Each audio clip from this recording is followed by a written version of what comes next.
కనీసం ఇంకిత జ్ఞానం లేని వ్యక్తి జగన్మోహన్ రెడ్డి గారు. నోరు దొరికింది కదా అని ఇష్టం వచ్చినట్టు మాట్లాడుకుంటూ మా పార్టీ అధ్యక్షులు రాష్ట్ర ఉప ముఖ్యమంత్రి పవన్ కళ్యాణ్ గారి గురించి ఆయన చేసిన విమర్శలు చాలా బాధ కలిగించినాయి. మన స్థానం ఏంటని నిర్ణయించేది మన ప్రజలు. వై నాట్ 175 అని ఎగిరిన మనిషి 11కి పడిపోతే మతి స్థిమితం పోయినట్టుంది. పవన్ కళ్యాణ్ గారిని ప్రత్యేకంగా టార్గెట్ చేయాల్సిన అవసరం దేనికోసం వచ్చిందంటే ఒక క్రిమినల్ మైండ్. మేము కూడా అనొచ్చు కదా, నువ్వు కోడి కత్తికి ఎక్కువ గొడ్డలికి తక్కువ అని.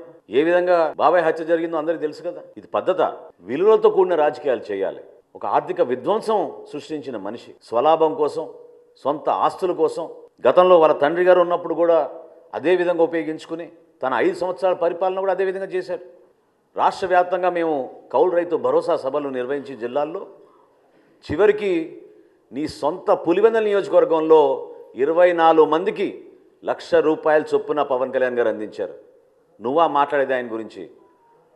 ఏనాడైనా నీ ప్రజా జీవితంలో ₹1 అయినా నువ్వు ఇచ్చావా? ఒక దాతగా నిలబడ్డావా? ఎవరన్నా ఆదుకున్నావా? గతంలో వర్క్ ఫ్రమ్ హోమ్ ముఖ్యమంత్రినా, వర్క్ ఫ్రమ్ హోమ్ ముఖ్యమంత్రి కాస్త ఈ రోజున వర్క్ ఫ్రమ్ బెంగళూరు శాసనసభ్యుడిగా తయారయ్యాడు. ప్రజలందరూ కూడా రోడ్లు ఏంటి మహాప్రభు అని బతిమలాడుకుంటే మీ ప్రభుత్వంలో గుంతలు కూడా పూడ్చలేదు. మీరు ఋషికొండ ప్యాలెస్కి మాత్రం 500 కోట్లు ఖర్చు పెట్టారు. శాశ్వతంగా ముఖ్యమంత్రి అయిపోతా అనుకున్నాడు. సముద్ర తీరాన ఒక అద్భుతమైన కట్టడిలో ఆయన అక్కడ నిలబడి ప్యాలెస్ లాగా దాన్ని తయారు చేసుకుని పర్మనెంట్గా ఇక్కడ ఉండిపోతామని ఒక పిచ్చి భ్రమలో చేసిన కార్యక్రమాన్ని ఎంత నష్టం కలిగించిందో రాష్ట్రానికి ఈరోజు మనం చూస్తున్నాం. పరిపాలన చేతకాక దద్దమ్మల్లాగా మీరు కూర్చుని నోరు ఉంది కదా అని ఇందాక అన్నట్టు వర్క్ ఫ్రమ్ బెంగళూరు ఎమ్మెల్యే అయిన జనరల్గా శాసనసభ్యులు అసెంబ్లీ అయిపోయిన తర్వాత వాళ్ళ నియోజకవర్గాలకు వెళ్ళి పనిచేసుకుంటారు, ప్రజలకి అందుబాటులో ఉంటారు.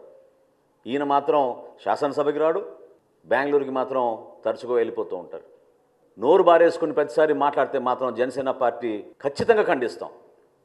ఇది చాలా తప్పు. ప్రజాస్వామ్యంలో ఒక బాధ్యత గల వ్యక్తిగా, ఒక మాజీ ముఖ్యమంత్రిగా మీరు అందించాల్సిన సలహాలు సూచనలు మీరు ఇవ్వండి.